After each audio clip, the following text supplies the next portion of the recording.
to champion cultural production that's not dependent on paid audience. That's just like, this is what we're making for ourselves. This is what we're making because these are the stories that we want to tell. It's political work. It's, economic rebellion. Hello and welcome to Art Restart, where we learn from artists who, wherever they work, whatever they make, are shaking up the status quo. I'm Piercarlo Talenti, the producer and editor of this podcast, a production of the Thomas S. Keenan Institute for the Arts at the University of North Carolina School of the Arts. In this current election cycle, we're hearing a lot about Appalachia and who is representing it most honestly. So Art Restart thought it would be great to hear from an artist who has really earned his Appalachian authenticity and done so in the most imaginative and open-hearted ways. This artist is author Robert Gipe. Now, to label Robert as being only an author is a bit like calling Neil deGrasse Tyson only a YouTuber. To be sure, Robert has written a widely praised trilogy of novels, Trampoline, Weedeater, and Pop, that he himself illustrated. The three books follow the travails of Dawn Jewell, a young woman growing up in rural Appalachia. But before this writerly accomplishment, Robert spent decades in the community trenches, so to speak, working as an educator, a community builder, and a theater maker in and around Harlan, Kentucky, where he continues to reside. Originally from Kingsport, Tennessee, Robert moved to Southeastern Kentucky in the late 90s after receiving his master's in American Studies at the University of Massachusetts. Initially, he worked in marketing and fundraising for the legendary community media organization Appalshop in Whitesburg, Kentucky. And then he became a professor and program coordinator of the Appalachian Center at Southeast Kentucky Community College. Soon thereafter, he created Higher Ground, a community theater organization that since 2002 has created and produced plays with and for the community on local topics ranging from opioid addiction to environmental degradation. I asked Robert to start us off by describing the formation of his theater company, of Higher Ground. In 2001, I had been involved for a year or two at that point with about 10 or 11 other people who were doing Appalachian Studies programming and these were all people at four-year schools, places with graduate schools. And we had been in conversation with the Appalachian Regional Commission, which is a federal agency kind of centered on, improving conditions in a federally defined Appalachian region, which spreads over 13 states. And we collectively, me and these other faculty types, came up with a project called the Appalachian Teaching Project, where we each had a single class that knew they were going to come to Washington and present on work around how to make better living conditions in a given community. We were the only college that was located in what the ARC defines as a distressed county. And we were supposed to focus on a single distressed county.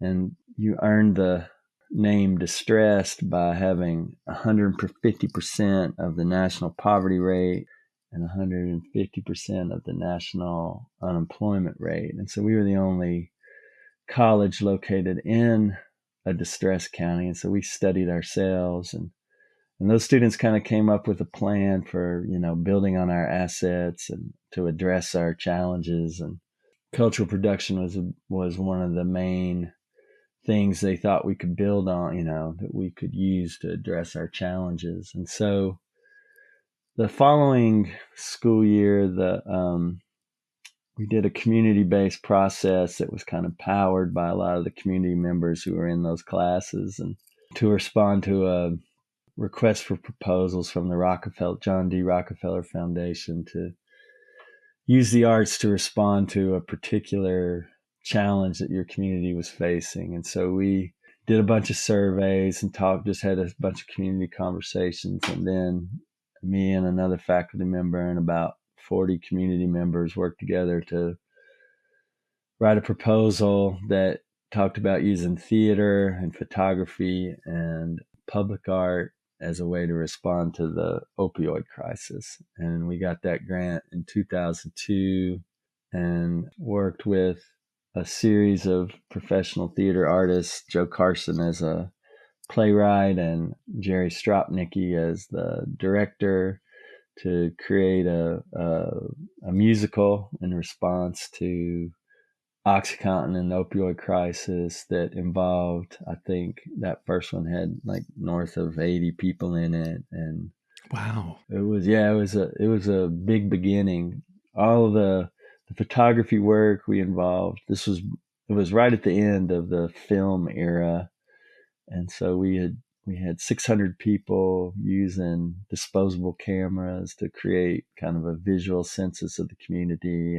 oh, that's great. And we built a couple tile mosaic public art pieces in collaboration with our ceramics department at the community college. And in the end, it's like by the end of that project in 2005, I think we'd involved 2,000 community members. And then that was kind of the big bang that helped us define programming.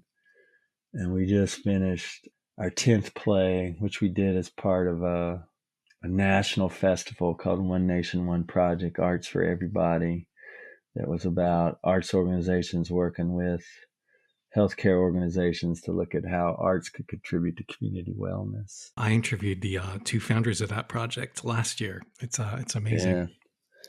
Well, they got it done. It was an amazing project. How have you handled politics throughout your career? I ask because, as you know, of course, it's now more in the news because of J.D. Vance's candidacy. Do you welcome or do you prevent politics from entering your art making and the discussions around it? I mean, I think that I'm as involved in kind of thinking about organizing and responding to political stuff and being a citizen and, standing in alliance with people who are fighting what's right. And I think early on that I heard somewhere that you can't do fiction effectively about environmental issues or about political stuff because it'll just become a polemic. And interested in being a writer because those are the people I knew, people who were involved in things. I didn't want to shy away from it. I think that with Trampoline, a solution that I came up with was like, well, we'll see this through the eyes of a teenager. I mean, she's not a teenager anymore, but she's remembering when she's telling the story, but she's remembering how it hit her when she was 15. That gives you a certain amount of perspective. The point of view gives you a way to kind of be seen as not quite as on one side, maybe, that the kid is trying to figure out the novel itself becomes about, well, what do I think about all this stuff? The thing is, it's just like, things have become so divided and people are so doctrinaire. It's hard to create meditative spaces, where people meditate on the extremely complicated issues of the day. Even to ask questions about things is to be on one side or the other. To criticize anything anybody's doing is to say, oh, you're not on our side. That it's definitely impacted our theater work. It's just difficult to create. Well, it's just difficult to get people to come out and think about things together. It's like they don't want to be perceived as being on the wrong side, based on whatever side they perceive themselves to be on. Just that idea that, I mean, because we always, with the theater work, where, it's like everybody should be able to see themselves in one character. That was always kind of a byword, and that there wasn't any kind of party line. But that's, just it's become harder and harder, particularly as people's existence have become more and more threatened. The existential threat, and in particular, I mean, the existential threat to people of color, of course, is ongoing, has been present since the beginning and is ongoing. And the existential threat to LGBTQ people the same, but it has even intensified in the last 5 or 6 years. And so, it becomes harder just to kind of be a go along, get along person, to be like, well, let's look at both sides, that it's gotten a lot more complicated, particularly when, government agencies are getting involved in making it illegal to talk about history, to talk about the situations that living people are living through, making it illegal for teachers to bring it up. It's not good. It's bad. It's bad for people's health. It's bad for, the intellectual life in the community. It's just bad for decision making in a democracy that, we're not getting to think about things. Wow, Robert, I have to tell you, I have to honestly say, I thought the interview was going to be, well, all this work I've done, this theater work I've done has brought the community together and everything's getting better. But ooh, this hits hard. Well, I would So say that, how do you keep going? I mean, it's difficult. I think the thing is that it's just, you got to think it's just a particularly rough moment. And I think that, it becomes even more important to hold that space where people can come and talk about things. And I think that regardless of how the work is perceived, you do the work in the way that, that you think is good for people and good for the community. And, you don't burn bridges. You keep talking to people. You keep trying to understand where people are coming from. You don't demonize people. You keep making work. It's that the people who are in the most vulnerable places need to see people sticking together and doing stuff. And I think the other thing is again, not to be polemical, is not to be so doctrinaire that you can't find room for other points of view in what you're doing. But that holding space is more important now than ever.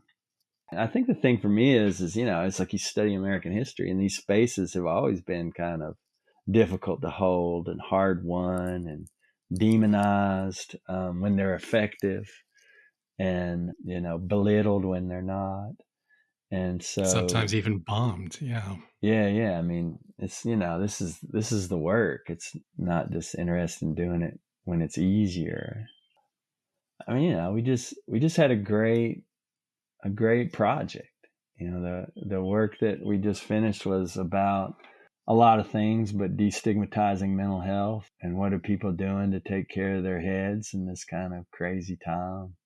The play we'd done before was pretty explicitly about, it was a reflection on COVID denying, reflection on the Black Lives Matters moment.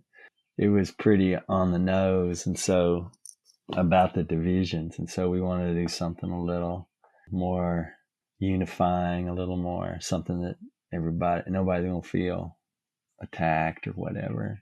But of course, mental health is super stigmatized. It's kind of a corollary of the stigmatization of people in addiction, which we had done a couple of our later plays were about that. We did one about needle exchanges and harm reduction and how to, resist dehumanizing people in addiction. And, at this point, everything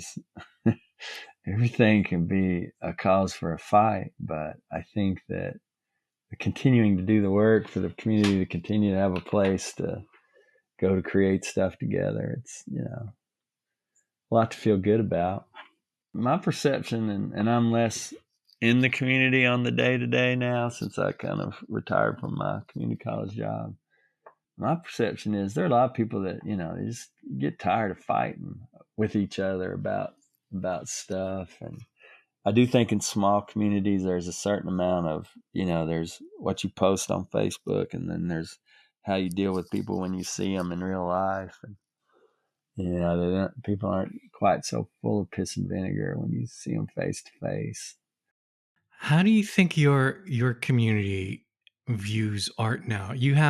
I watched a really beautiful TEDx talk that you gave about art and made me think, about how well, it made me think about how many Americans think of art as being inherently elitist. And you brought up the fact that the greatest art philanthropists in this country were the Sacklers, who decimated so many communities in Appalachia. So in a way, people were right to be wary of elite art. But like truly, what role do you think art should have in a smaller rural community? And how can it be really useful? You talked about holding space, but how can it be truly useful to a smaller community? Well, I mean, for me, part of it is that I cut my teeth at an arts organization, which was, nationally known, tons of Ford money, tons of National Endowment for the Arts money, lots of Kentucky Arts Council money. But, Kentucky Arts Council, Appalshop had to fight to make the distribution of state arts money more equitable for rural organizations. They were involved in helping to win for their own organization a category which then profited enabled other rural organizations to at least be able to get substantial funding. That's been a thing that rural arts organizations have had to work for politically. So you mean at the time, even the state of Kentucky was steering the money towards bigger towns and ignoring rural communities? Oh yeah. I see. And NEA the same. It's like they did not necessarily. It's like someone had to make the folk and traditional arts programs a reality at NEA. That within the arts community or at least the community of arts organizations, and the people who are kind of doing the hard work of making sure there is public art funding and what does private art funding look like.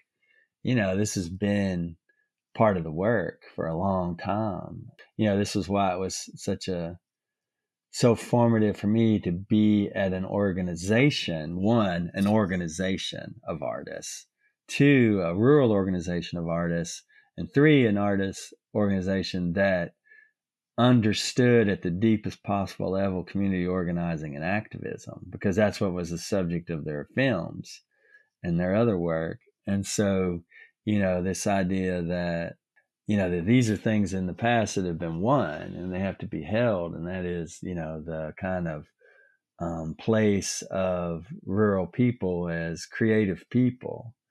I think, of course, I grew up in that setting in that I was way biased towards what came out of the people, the forms, the music, the storytelling, visual art traditions, which, of course, if you spend any time thinking about the history of art and the history of music, were the wellsprings for all the rest of it. Exactly. That a lot of what the cities provided were markets and scholars to talk about why things were important.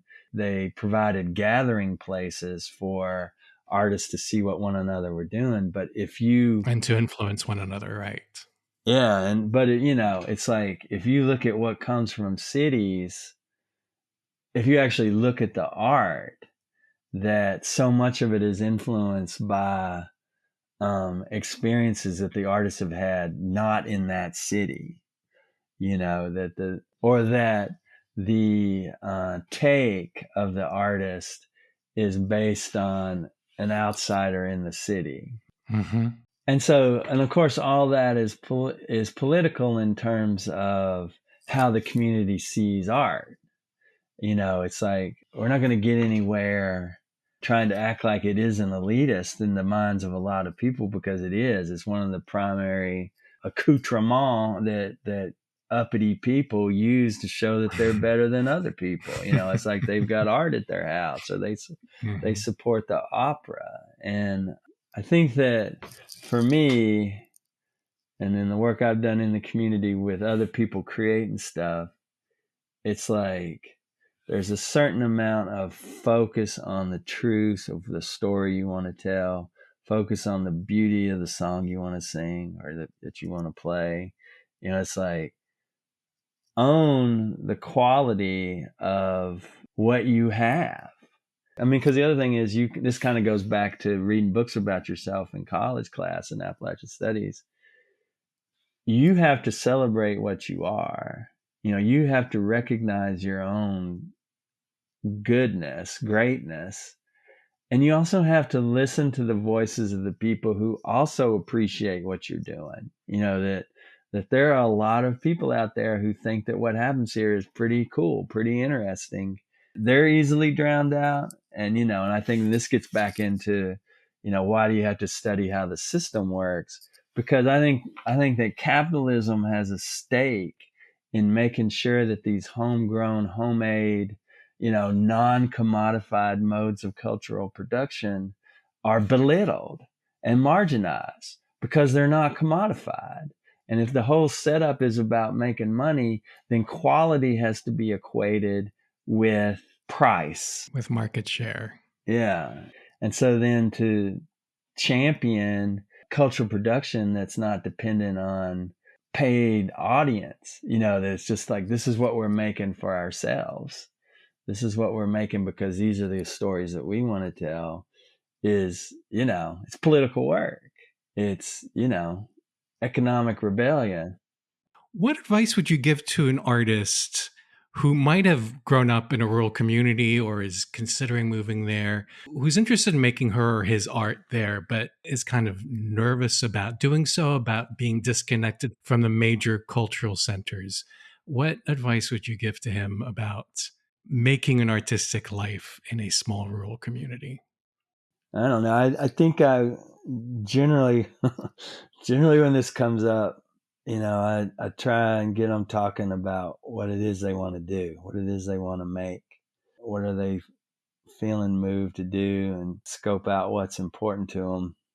And then that usually, sometimes maybe they do need to be someplace else. I think one thing that we say a lot in this business is you can always come back.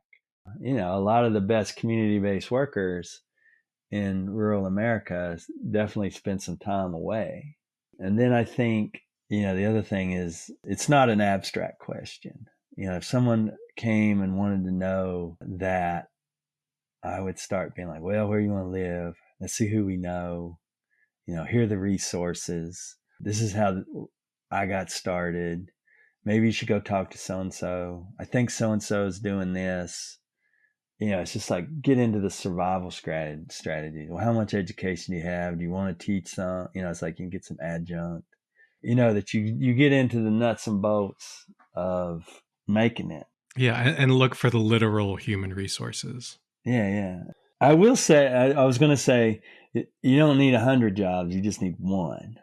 But I will say that I think one of the things that is the hardest from people who move in here is they don't always find community.